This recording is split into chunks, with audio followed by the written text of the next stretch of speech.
and hello. This is our second episode of the Sports Outlet coming at you. Matt Ajaj is here with me. I'm Otto Gomez. Let's talk sports. So last week was NFL Week 1. A lot of exciting things happened, a lot of injuries, a lot of surprising wins, a lot of surprising losses. So let's get right into it.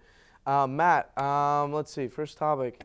What surprised you? What got your head thinking? I really like the game that intrigued me most was the Seattle-St. Louis game. Here, Seattle comes into St. Louis. St. Louis always plays the Seahawks tough, but no one ever expects St. Louis to come out with a win there. Yeah. People know Seattle because of the Super Bowl.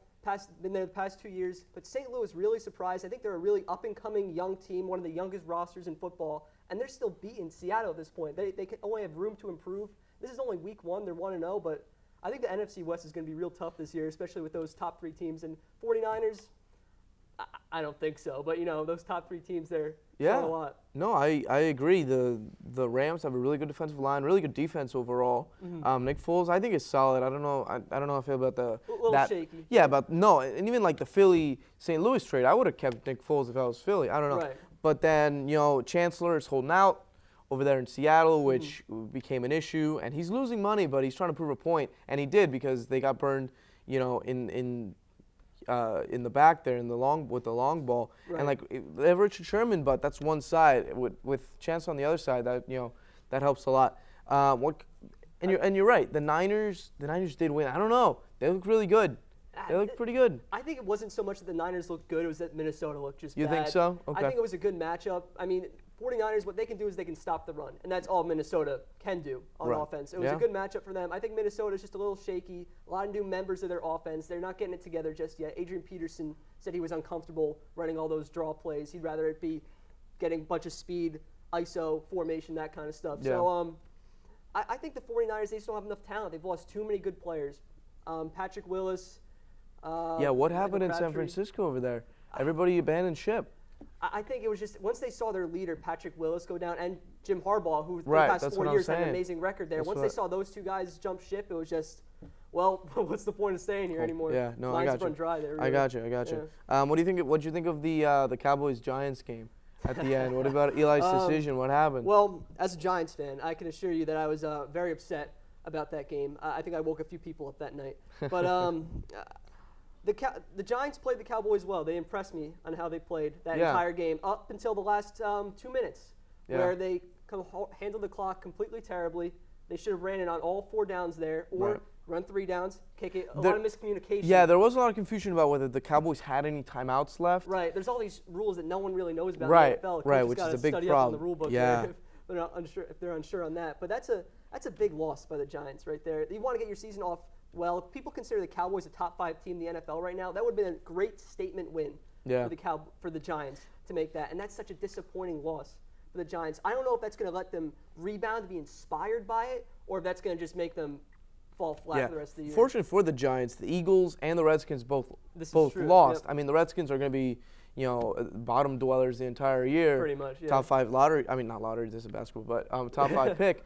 But the Giants, I don't know, come week 10, week 11, 12, they could still be in there, and the Eagles, and they're all 3 of them are going to be in the mix because the Eagles have a lot of weapons. It was small things that got them to lose. Right. So, a lot of things can be fixed there, very small things like drop passes, missed field goals, like those things can be fixed easily. It's also a lot of new members on the Eagles right now. DeMarco Murray, Sam Bradford hasn't played in a year or 2. That's right, and those guys are good, have a lot of talent, and they'll get fixed. Now Chip Kelly, their offense, that's another thing. They have to get used to a very, very different offense where time management doesn't matter, clock, whatever, all that stuff doesn't matter at all. So, but I think they'll get it done. Now it's going to be very interesting with the Giants because not with the Giants, with the Cowboys. I'm sorry, because Des Bryant is hurt. Yes. I think that's a major loss. That's for very the Cowboys. big. Who are they going to throw it to? And that they won't.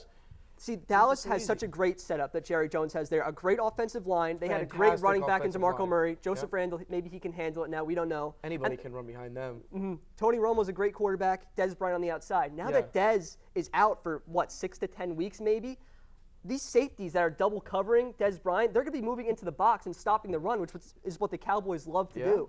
I think it's going to be a big loss for the Cowboys. I mean, they'll have Des Bryant back by playoff time, but will they be in the playoff race at that point? Right. It's going to be close. Yeah, honestly. and that brings the Giants' chances up a lot. Yeah, exactly. Yeah. Because if everybody's like, if there's no clear-cut winner, that means everybody's in the race. Right. And well, except the Redskins. well, yeah. I mean, yeah, that's a joke. That's like franchise. yeah, exactly. That's the worst franchise in the league. In football. Yeah, getting worse than Jacksonville. Jacksonville can almost move to London for all we know. Yeah. So there's a lot of stuff there. All right, yeah. So that's the NFCs for you. How about all right? So big injuries. Dez, or what about Terrell Suggs, leader of the defense, or what about like T.Y. Hilton or Deshaun Jackson? Big injuries there, week 1, especially for fantasy owners, Right, yeah, that is a big impact on fantasy owners. Not so much Terrell Suggs as a defensive player unless you're in an IDP league, but Terrell Suggs is a big loss for the Ravens defense because honestly, I find a hard time naming players on the Ravens defense. I know it's a good, solid defense that John Harbaugh has running there, but I think that's a big loss. He's a former defensive player of the year, 2-3 years ago, and you're missing that key component.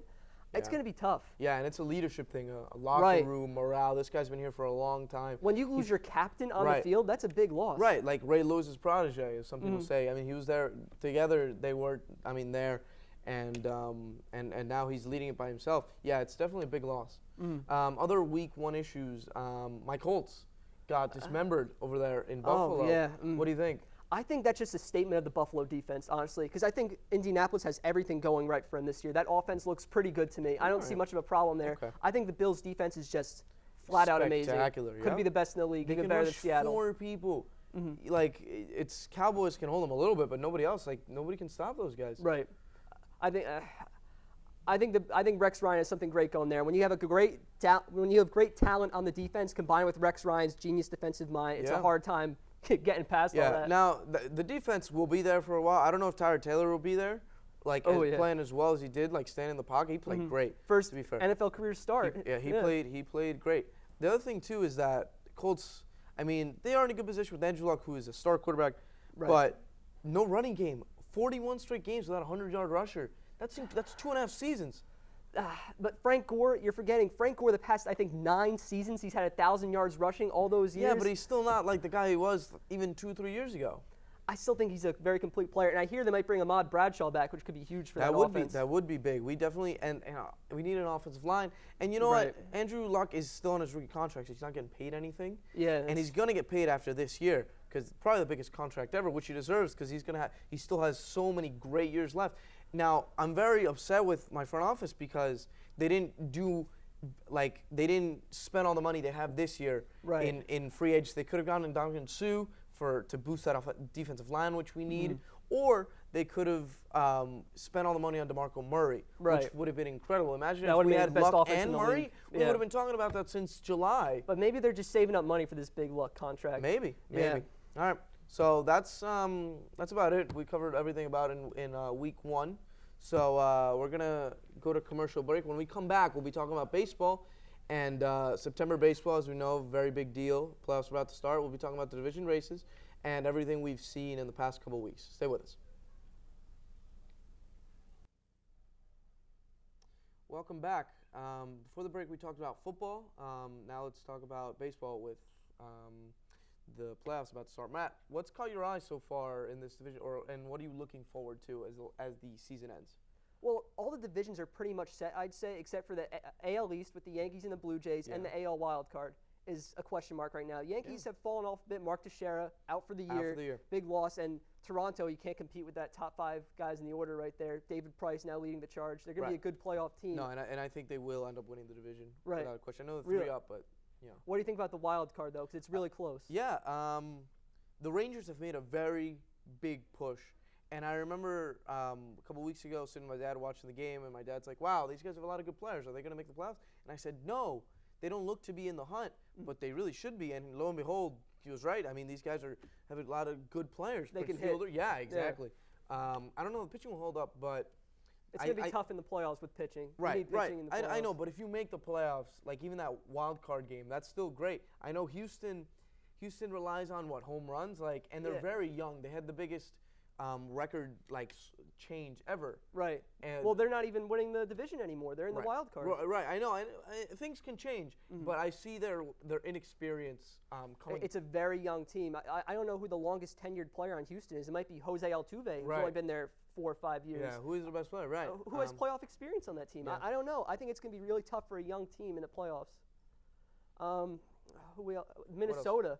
They're one game back, I believe, in the wild card. Minnesota. Right. Those guys, exactly. Can you name like 5 players in Minnesota? Right. I don't think I can. Other than Joe Mauer, these guys are 3 guys deep. It's incredible. And he's not even one of their best players anymore, Joe Mauer. Right. A very scrappy team. Yeah, and it's really good to see these division races. I think everybody who likes baseball, enjoys the sport, can agree that you want to see. You don't want to see. Maybe you want to see that one team who is just far much better than everybody else. But these races towards the end are very exciting. The Yankees are in the hunt, and I think they will make the wild card spot. But that doesn't signify much because you got to throw out your best starter there, and like we've seen in the past, and I think it was a great rule change. We've seen in the past, anything can happen that one game. Right. It's extremely exciting. I don't know if it's exactly fair to all these teams playing 162 games and comes down to one game to make the playoffs. Exactly. But it's very exciting. It gets people to watch. Yeah, and you saw the Royals last year play the A's and come back in the 7th or 8th inning. It inspires them. Once you win that one game, you get on a streak. You've played a game before every other playoff team, so you're already hot. You got your bats going already. And you know, and you have this feeling of win or go home that the series don't bring until the last couple of games. And you're right, it is a very morale-oriented thing. And it took the Royals all the way to the World Series. Right. Unfortunately, and I thought they were going to win it if it wasn't for Madison Bumgarner. Oh, my God. Throwing fire every day. But it's definitely very interesting to watch. And I think even the best wild card race is in the NL with the Central Division teams, with the Cardinals, Pirates, and Cubs. Oh, right. I think it'll be 2 of those teams playing in the wild card. And imagine like a Garrett Cole, Jake Arrieta wild card. That's what it's set up to be right now. Right, exactly. Which is crazy. It's almost unfair to these teams that the Chicago Cubs and Pittsburgh Pirates, who are arguably 2 of the top 5 teams in the league, have to play one game to get into the playoffs. I think the Pirates have the same record as the Dodgers. Yeah. Which is incredible. I think this season is just so exciting based off all the teams that were terrible last year and are now in competition right now, from Chicago to Houston, even the Mets, who I'd love to talk about. Yoenis Cespedes, is he the greatest player or what? MVP candidate? Maybe. I mean, he's only played 42 games in the NL. And also Bryce Harper has destroyed the baseball this year in 330, 39 home runs, 100-some RBIs. But he's had a very, very big effect on the Mets. 42 games, 42 RBIs. He went 8 of 14 in terms of games and home runs hit. 14 games, 8 home runs hit, which was incredible. I felt like every day he was hitting a home run. And, like, playing for the Mets are cool. Like, it's a fun team. Right. It went from a team that couldn't hit for anything. Now they're one of the most fearsome lineups in the league. And they can still pitch, which was their day one thing. Now, Harvey, like some issues with Harvey, that was in the press. That's like the only bad thing that's happened in a while. But DeGrom, Harvey, Syndergaard, Cologne, Bartolo Colon is your 4th best pitcher, and these guys like shutouts. It's crazy, but this Mets team is really inspiring to me. It's always like magical. They're making so many big comebacks this year. It just seems like everything's going right for the Mets at this point. And they're my World Series pick, honestly. I'm taking them to go all the way. I think the pitching is the most important thing in the playoffs. And you have Matt Harvey and Jake DeGrom as your 1-2. That gives you like a 60+% chance to win each game that they're pitching, which is most than what other pitchers can say. Yeah, imagine like if anybody would have heard that the Mets are 9 games up in front of the Nationals. People thought the Nationals would be the best team in the league this year. Right. Historically good pitching staff with Scherzer, Strasburg, Gonzalez. Obviously, things didn't turn out. Who were number ones just like a couple years ago. They were the number ones on their own individual teams. Exactly. And very disappointing in terms of the Nationals. Also, to be fair, no one could have predicted Bryce Harper's season because that season just doesn't happen ever. I mean, if you told me Bryce Harper's batting .330 with 30+ home runs and the Nationals are 8 games back in the playoff race, I'd say you were crazy. Right, and this is the first year that he's been able to stay healthy the entire year, which has been incredible for them. And he's been a very big leader, but it just hasn't happened on both sides of the ball, which is very important in baseball because they're very individual of each other as opposed to other sports. Let's see what else. The West, the Dodgers are playing real well. Clayton Kershaw has been very, very dominant. But Zach Greinke has been even better. People forget that. Zach Greinke's ERA is like low 2s. I don't even know if it's in the 2s at this point. No, I don't think so. I think it's still in the 1s. He could be an NL, not even just a Cy Young, MVP candidate. Exactly. People like to ignore the pitchers when it comes to these MVP races, but when you have a guy whose ERA is in the 1s, that's uncomparable. No, and imagine facing the Dodgers in the playoffs. You have 1-2. Yeah, exactly. Who cares after the 3rd one? You have those 2 guaranteed victories. You only need to do that cycle again. Yeah. And that's it. It's over. And the Dodgers, I'm glad, I guess, in a way, are low key getting into the playoffs because nobody's talking about them. Less pressure. they're not fighting themselves. You know, nobody's really in the division race. The Giants have been a little disappointing. Padres have been really disappointing. Yeah. Spent all that money for, well, nothing. Right. So. Exactly. So you're gonna, and then the Dodgers are laughing because they got rid of Matt Kemp. Thank God. Right. And he's not done much. Exactly. So when they get to the playoffs, they're gonna be a scary team. Now, hopefully, Clayton Kershaw can start pitching in the playoffs for once in his career. Oh yeah. But I don't know. And team has a lot of experience, though. Yeah. It's a veteran team. Got a lot of presence, like Andre Ethier, a lot of those guys. Adrian Gonzalez, right. Yeah, there you go. Howie Kendrick. A lot of veterans on that team, which is always good for the playoffs. Yeah, like Jimmy Rollins, too. Oh, of course, Jimmy Rollins. And Chase Utley. Right. There you go. They got the Phillies infield from 08, 09. Yeah, World Series champions. Right, exactly. So, and when they get to playoffs, it's going to be scary. Right. We haven't been talking about them, but it's going to be scary. And then, I don't know, I'm just really happy that there's a lot of really good teams coming on that. Every team, like, let's say you have the Mets, the Dodgers, Cardinals, Pirates, or Cardinals, Cubs. Yeah. Each one of those teams has been great all year and very, very exciting. I remember at the end of last year, I didn't think the Cubs would be this good. I thought they hit the wild card, but gotta give a lot of credit to Joe Madden taking this young team with a bunch of no names, honestly, and he's turned them into they're gonna make the playoffs this year. The Cubs, absolutely. The Back to the Future prediction is coming true. That's right. I'm looking forward to it.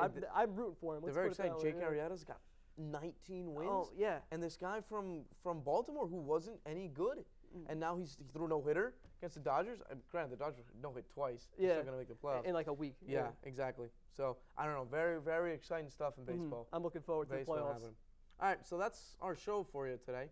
A lot of really exciting stuff. Football, beginning of the season. Baseball, the end of the season. We're both really looking forward to it, and should be very exciting to watch. So for Lions Television, I'm with Matt Ajaj here. I'm Otto Gomez.